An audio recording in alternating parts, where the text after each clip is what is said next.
बिस्मिल्लाहिर्रहमानिर्रहीम। उम्मीद करता हूँ आप सब खैरियत से होंगे। हमने तमाम चैप्टर्स के प्रीवियस पेपर्स के एमसीक्यूज़ कर लिए थे सिवाय प्रोबेबिलिटी के। तो अब प्रोबेबिलिटी के एमसीक्यूज़ करते हैं। देखिए जी, 2019 का पेपर है। An arrangement of objects in a definite order is called permutation. जब ऑर्डर इम्पॉर्टेंट हो, आप अरेंज कर रहे हैं चीज़ों को और उसमें ऑर्डर इम्पॉर्टेंट है, ठीक है, मैटर कर रहा है, तो उस अरेंजमेंट को हम परम्यूटेशन कहते हैं। और अगर ऑर्डर इम्पॉर्टेंट ना हो तो फिर उस अरेंजमेंट को हम कॉम्बिनेशन कहते हैं। ये आप डेफिनेशन भी याद रख सकते हैं। An arrangement of objects without considering the definite order is called combination. और जब हम कंसिडर कर रहे हो ऑर्डर को तो उसको परम्यूटेशन कहा जाता है, ठीक है। ये देखिए जी, फिर events A and B are mutually exclusive, then A intersection B is equal to null set, ठीक है, या फाई। ए और बी म्यूचुअली एक्सक्लूसिव हों, इवेंट्स हों, तो फिर ये इक्वेशन ट्रू होती है। मैं एंड पे आपको, इस वीडियो के एंड पे कुछ इक्वेशंस दिखाऊंगा जो आप अगर याद कर लें तो आपके काफ़ी सारे एमसीक्यूज हो जाएंगे। आगे देखिए जी, the number of ways in which 4 books can be arranged on a shelf is. 4 किताबें हैं, एक शेल्फ पे अरेंज करनी है, कितनी वेज से अरेंज हो सकती हैं? 4 फैक्टोरियल वेज से। 5 किताबें हो तो 5 फैक्टोरियल, 2 किताबें हो तो 3 फैक्टोरियल वेज से। ये आपने याद रखना है। अच्छा जी, आगे देखिए, for 2 mutually exclusive events A and B, probability of A union B किसके इक्वल होगी? 0.6 के। म्यूचुअली एक्सक्लूसिव इवेंट्स हों, ठीक है, तो ये आपने ऊपर भी पढ़ा, ए इंटरसेक्शन बी फाई के इक्वल होता है। तो मैं आपको बल्कि इक्वेशन दिखा भी देता हूँ, ये मैंने एंड पे लिखी हुई हैं इक्वेशंस। ये म्यूचुअली एक्सक्लूसिव इवेंट्स के लिए ये इक्वेशन है, probability of A plus probability of B, ठीक है। नॉट म्यूचुअली एक्सक्लूसिव इवेंट्स के लिए ये इक्वेशन आपने याद रखनी है। इंडिपेंडेंट इवेंट्स के लिए ये, और डिपेंडेंट इवेंट्स के लिए ये इक्वेशंस आपने याद रखनी है, ठीक है। इनसे एमसीक्यूज आ सकते हैं। अच्छा जी, तो ये म्यूचुअली एक्सक्लूसिव इवेंट्स थे, तो ए यूनियन बी किसके इक्वल होता है? Probability of A plus probability of B.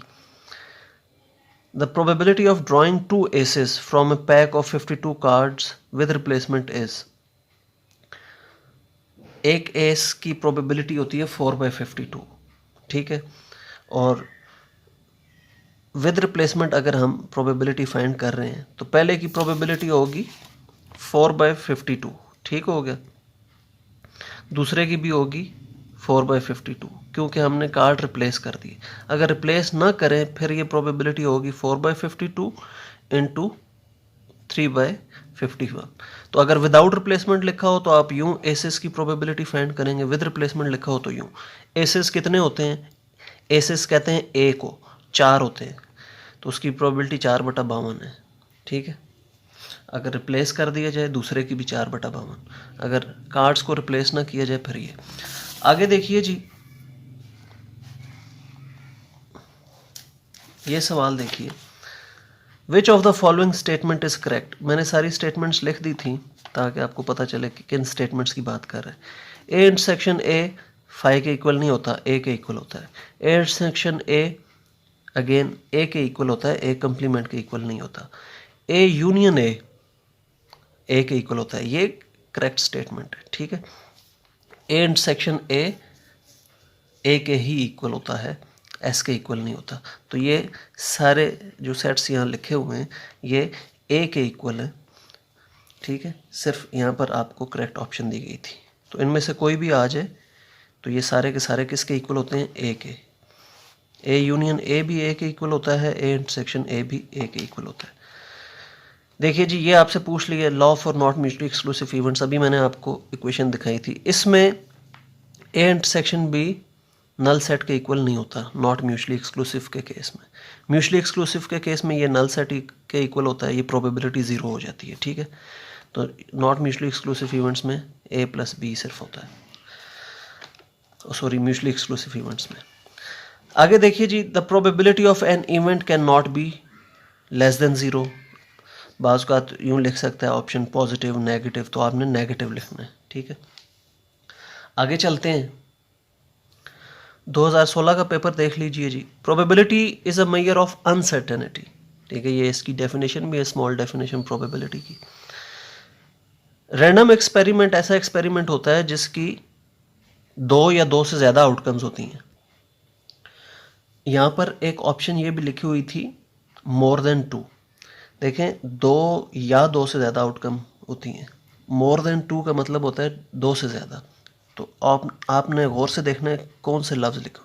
More than 1 ठीक है, ठीक है। रैंडम एक्सपेरिमेंट जैसे कॉइन टॉस करें तो इसकी 2 आउटकम्स होती हैं, ये भी रैंडम है। डाइस थ्रो करें 6 आउटकम्स होती हैं, ये भी रैंडम एक्सपेरिमेंट है। तो रैंडम एक्सपेरिमेंट्स वो होते हैं जिसकी एक आउटकम नहीं होती बल्कि एक से ज़्यादा होती है। 2015 का पेपर देखिए जी। For collectively exhaustive events their union must be equal to sample space. यहाँ पर एक ऑप्शन दी गई थी देयर सम, ठीक है। तो यूनियन भी सम के अल्टरनेटिव हम यूज़ करते हैं वर्ड, लेकिन करेक्ट वर्ड यूनियन है। जिन इवेंट्स के यूनियन से सैम्पल स्पेस बन जाए वो कलेक्टिवली एग्जॉस्टिव इवेंट्स कहलाते हैं। तो ये आपने डेफिनेशन भी याद होगी आपको इससे, ठीक है। अच्छा, आगे देखिए, 6 sides of a cubical dice are equally likely because probability of each side is 1/6। एक डाई है, उसकी डाइस है, उसकी हर साइड की प्रोबेबिलिटी 1/6 के इक्वल होती है। इजी एमसीक्यू था, और ये सारी आउटकम्स इक्वली लाइकली भी होती हैं।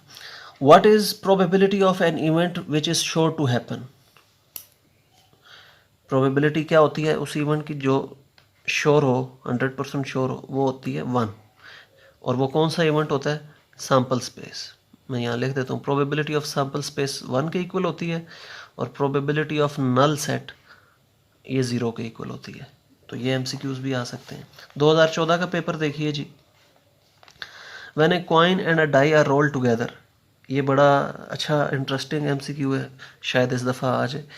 When a coin and a die are roll together all possible outcomes are.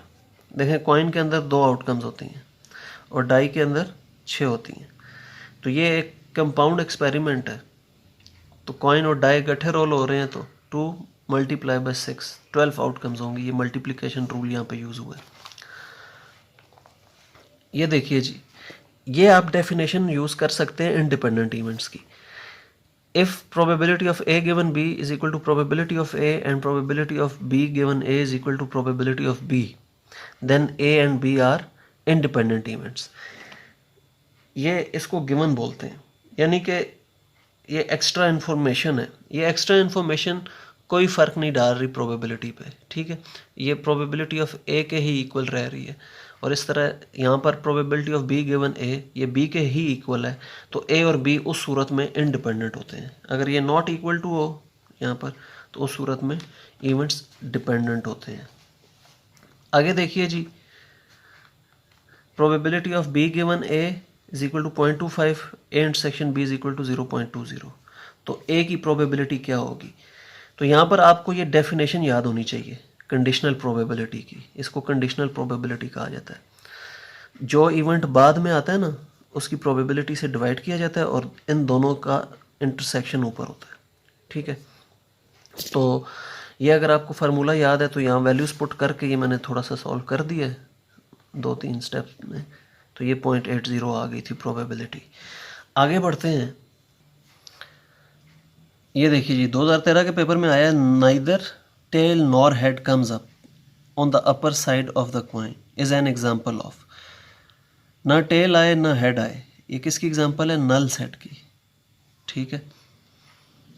Phi जिसको हम बोलते हैं, अभी हमने देखा था फाई, ठीक है। नल सेट, ना टेल आए ना हेड आए, कुछ भी नहीं आया तो खाली सेट है, ठीक है।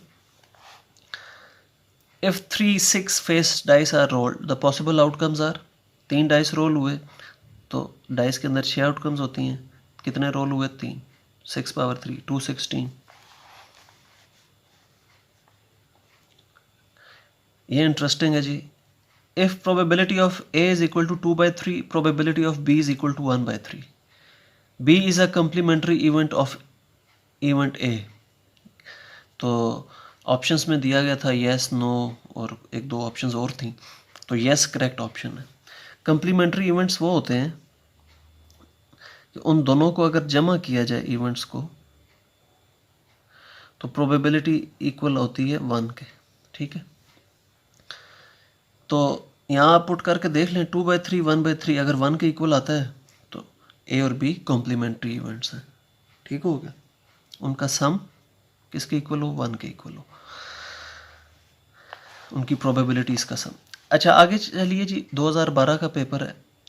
In how many ways a team of 4 players can be chosen from 10 players. तो यहाँ पर कॉम्बिनेशंस लगेंगे, यहाँ पर ऑर्डर मैटर नहीं कर रहा किस ऑर्डर में हम चूज़ कर रहे हैं, इस वजह से यहाँ पर कॉम्बिनेशंस लगे। तो 10 कॉम्बिनेशन 4 आप करके देख लीजिएगा, 210 आता है। अच्छा जी, अगेन ये रिपीट हुआ है। Events A and B are mutually exclusive then A and section B is equal to 5।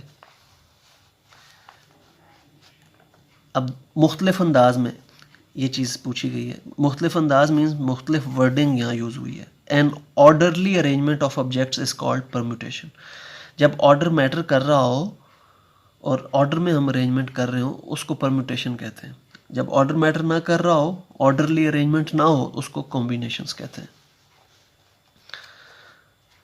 3 coin toss हुए जी, 3 हेड्स की प्रोबेबिलिटी क्या होगी, एच एच एच। आपको अगर सैम्पल स्पेस बनाना आती है 8 आउटकम्स में एच एच एच सिर्फ एक दफ़ा आ सकता है। देखें हर कॉइन की एक कॉइन के अंदर 2 आउटकम्स होती हैं, 3 टॉस हुए, टोटल 8 आउटकम्स हैं। तो एच एच एच सिर्फ एक दफ़ा आ सकता है टोटल 8 में से, ठीक हो गया। तो ये थे जनाब पेपर। अब मैं आपको एक बोनस पेपर दिखाता हूँ 2010 का।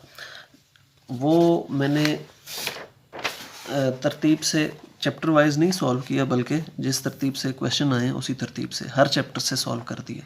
तो वो मैं आपको सिर्फ दिखा देता हूँ, आप इसको खुद करने की कोशिश कीजिएगा।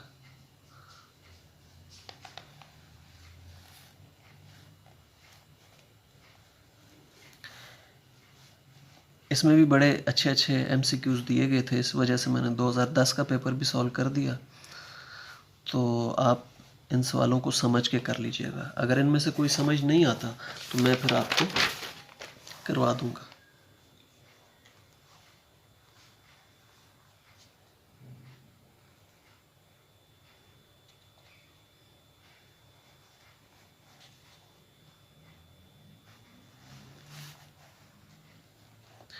तो मैंने 15 एमसीक्यूज किए, 2 शामिल नहीं थे आपके कोर्स में, वो नहीं किए।